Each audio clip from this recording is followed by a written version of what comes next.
The mining colony on Kepler 186f was burning when they found her. Sarah Martinez crouched among the twisted metal debris, her plasma rifle cooling in her hands as she surveyed the aftermath. Another contract completed, another impossible mission accomplished. But 30 years ago, she had been just a terrified alien child, hiding in the ruins of a different burning colony.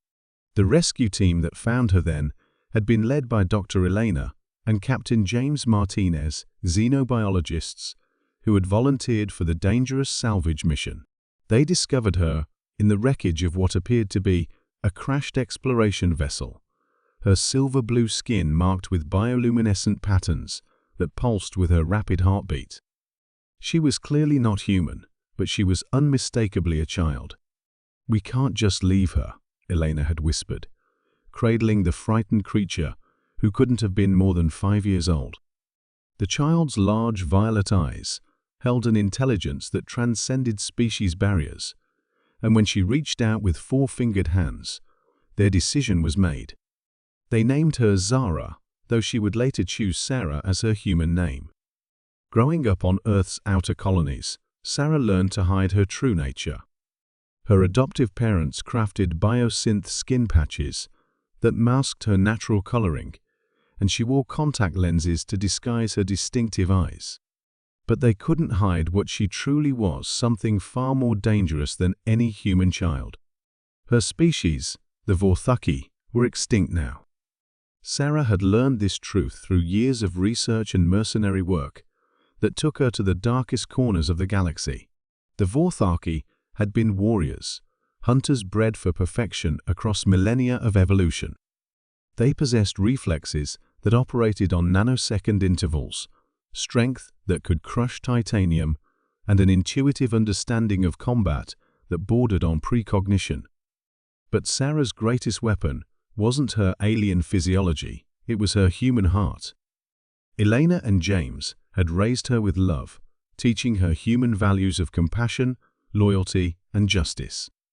They showed her old Earth movies, taught her to play chess, and held her when nightmares of her lost homeworld made her bioluminescent patterns flare uncontrollably. They never tried to suppress her alien nature, but instead helped her channel it constructively. "Strength without purpose is just destruction," James used to tell her during their training sessions in the family's converted garage. He was teaching her martial arts, unaware that her alien muscle memory was absorbing and perfecting techniques after a single demonstration. The galaxy learned to fear her gradually. It started with small contracts, rescuing kidnapped colonists from pirate strongholds, eliminating rogue AI units that had gone hostile, hunting down war criminals who thought they were beyond justice.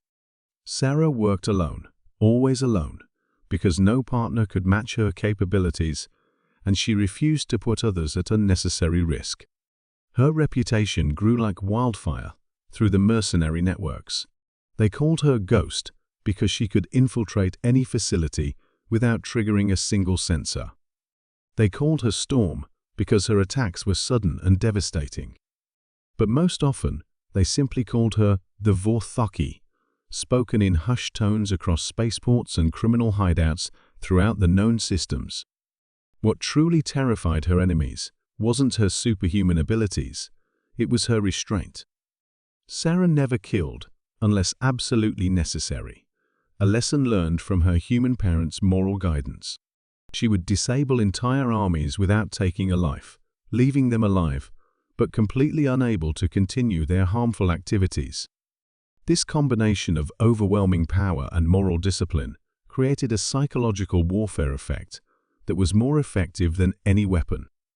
Crime syndicates would surrender the moment they learned she had accepted a contract against them.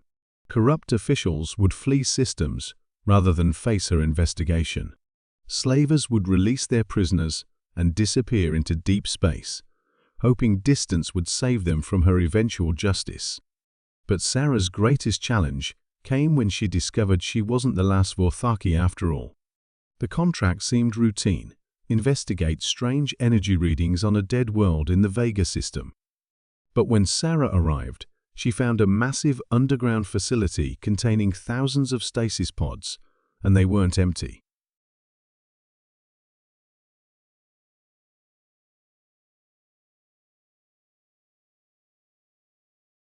Her people lived.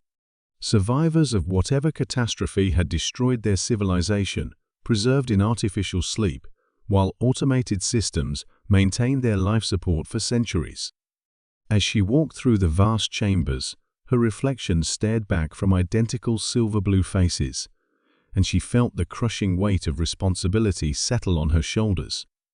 The facility's AI awakened as she explored, its ancient voice echoing through the corridors. "Welcome home, last daughter of the hunt. Your people sleep, waiting for the awakening signal. Will you wake them to reclaim our rightful place as apex predators of the galaxy?" Sarah stared at the sleeping faces of her species, thousands of perfect warriors who had known only conquest and dominance.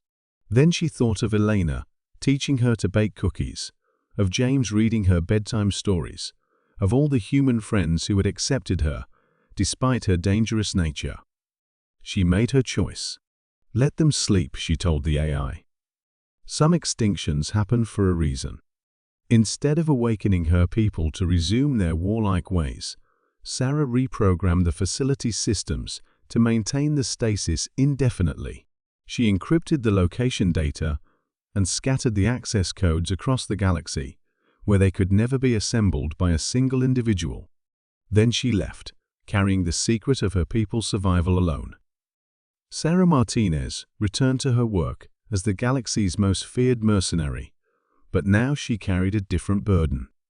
She was not just the last free Vorthaki, she was the guardian of her species' future, ensuring they would never again bring their violent nature to the stars.